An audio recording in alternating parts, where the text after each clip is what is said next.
Chainer, Nightmare Adept versus Jhoira, Weatherlight Captain, with a tap land and a Cabal Coffers in hand. If this was another land, then we could go for this, but it isn't, so we won't. And this isn't actually the worst hand. We can go for Tormenting Voice, discarding Noxious Gearhulk. Let's keep that. Or do we want to discard Kiki-Jiki and get rid of... In fact, we'll just... Yeah, I don't like doing it, but we'll get rid of Kiki-Jiki in that hand. Then we'll shuffle things up. Not only can we move Kiki-Jiki closer to the top potentially, but we'll get out a tap land here as well. A Goblin Welder from our opponent. That's better than a Mana Crypt or a Sol Ring or any Cheerio effects. Let's go for the Swamp into Tormenting Voice here. We'll discard a card to draw 2. And this is a Reanimator deck, so we want to put big creatures in the graveyard to cheat them out. Alright, and we clear Terminate and Carrion Feeder off the top. Let's pass over to our opponent. Being able to get Jhoira off the field with Terminate is really good.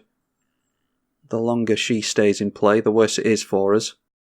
And then there is a Renegade map. It enters tapped, and you can tap and sacrifice it to search for a basic and put it into your hand. And our opponent swinging in with the Goblin Welder, not making use of that yet. We get into another land, so let's just slow roll things out, seeing as how our opponent is. And we'll get down our Chromatic Lantern, and then we might as well get down the Carrion Feeder as well. Then our opponent sacrifices the Renegade map. They've already made a land for the turn, so this is just a guaranteed Jhoira next turn, I imagine. Is our opponent going to hold up counter magic is the question. They are not. They're going in for Trinket Mage, most likely going for either a Skull Clamp or a Sol Ring. Trinket Mage is usually Sol Ring the vast majority of the time. Now there it is, the Sol Ring. They got a mountain off of the Renegade map as well. Then Goblin Welder comes in again.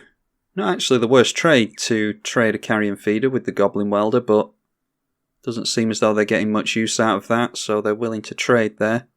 I think here we will go for our commander, and that sets us up for next turn. Chainer will give himself haste, but we're not going to swing into a Trinket Mage, so we'll just pass the turn there and hope that Chainer stays in play until next turn. Now we can discard the card that we want to reanimate with Chainer's ability, so for instance we could discard Sidisi and then cast Sidisi straight out of the graveyard, and that would not only get us a tutor, but we could end up with a 4-6 with Death Touch and Haste on the field. Down comes that Sol Ring from our opponent. Followed by a Star Compass, so looks like they're just concentrating on their mana for now and not getting their commander down. Then deciding not to swing in with the Trinket Mage, no doubt they want that to be a blocker for the Chainer. We get into a land, and if we play that, then we can discard something and go for the Noxious Gearhulk, which I don't think's the worst idea actually. So why don't we discard the Toxic Deluge, and then we'll try and cast the Noxious Gearhulk and hope that it doesn't get countered. It manages to come into play. Chainer gives it haste because it came in from the graveyard. We will kill off the Trinket Mage here because it is a better blocker. This way we can swing in with Chainer. The better creature on the field between the two is Goblin Welder, but Goblin Welder doesn't have any artifacts to reanimate currently, so we're not too worried about the Goblin Welder. They cannot block the Noxious Gearhulk because it has Menace. They'd need to block with 2 or more creatures, so just chump blocking our Chainer and taking 5. And now they've only got 4 cards in hand, 5 cards at the beginning of their turn. So they need to do something quite good here. They may have a board wipe in red. 6 mana into Broodaclad, Telcore Engineer, and they have cast that in the first main phase, so they will get a Mere token here, which will make a good chump blocker next turn. Now, I think if we get into a land this turn, we can go for Sidisi into Wheel of Fortune and Terminate. I think I want to concentrate on casting Terminate next turn, so we'll prioritise that, and if we get into a land, then we'll go for Sidisi as well. Broodaclad making a Mere token, and there is no other token for that to become a copy of. So a Mere token it will remain. It does have haste thanks to Broodaclad, so they can swing in here if they want to, but I would imagine they'd want to leave that back as a blocker. Instead, deciding to swing in. So they're going to hit us for 2, so they've obviously had no intention of using these 2 to gang up on the Noxious Gearhulk. Another thing we could do is sacrifice the Noxious Gearhulk to the Carrion Feeder, discard a card from our hand and recast the Noxious Gearhulk next turn. And that might actually be worth doing because of the Mind Stone. Or we could go for Mind Stone and Terminate. I think I'd rather do that. So let's go for Terminate onto that. We're aiming to get down a wheel soon anyway, so might as well get as many things out of our hand as possible before we do that. And our opponent decides to scoop to that. That's the only thing that they had going for them in their hand, apparently. We've had a few variants of Jhoira. This wasn't a Cheerios build. This was obviously just some kind of artifact tribal deck. And surprising that they didn't get down Jhoira before going for Broodaclad and other cards like that, because Jhoira will draw you cards in response to casting artifacts and legendary spells. And I think if they had gone for Broodaclad after Jhoira, they would have drawn 2 cards there because it's a legendary and it's an artifact. Yeah, I think that's how that works. Anyway, that was quite a short one, so we'll get on with another game. Chainer Nightmare Adept versus Kess Dissident Mage. We've got a turn 3 Chainer there. And then we can go for Mind Slicer after that. Or we could go for Mind Slicer. Oh no, we're missing black. Anyway, we'll keep that in the hope that we get into more black mana. Might just start things off with Mind Stone, although we could do that next turn. So let's just get down the black mana for now. Some fast mana from our opponent on turn 1. They've got a Fetch, a Mana Crypt and a Talisman. We have potential black mana there, but it won't help us in casting our Mind Slicer. So we'll just go for red there, and we'll cast a Mind Stone without taking any life from Ancient Tomb. And this way they might point some removal at the Mind Stone, because they're worried about Chainer coming out next turn. And going for Impulse at the end of our turn. Followed by a Sleight of Hand. Look at the top 2 cards, one in your hand and one on the bottom. And I think they were just eager to get into a land there, unless they're playing it very cleverly. Okay, the Vampiric Tutor actually sets us up quite nicely. That means we can go in for a black mana, probably an Urborg, and then go for Mind Slicer next turn and sacrifice it with Phyrexian Tower. Yeah, that's quite nice. So let's just hope that we can stick our Chainer and leave it in play until next turn. Then we'll put a stop on the upkeep, because we'll need to cast the Vamp Tutor next turn.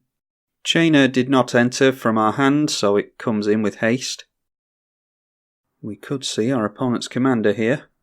Going for the Mind Slicer to have everyone discard their hand isn't necessarily the best thing to do against Kess, but if we have to choose between them having a full hand and a full graveyard, or just having a full graveyard, then it's obvious which decision to make there.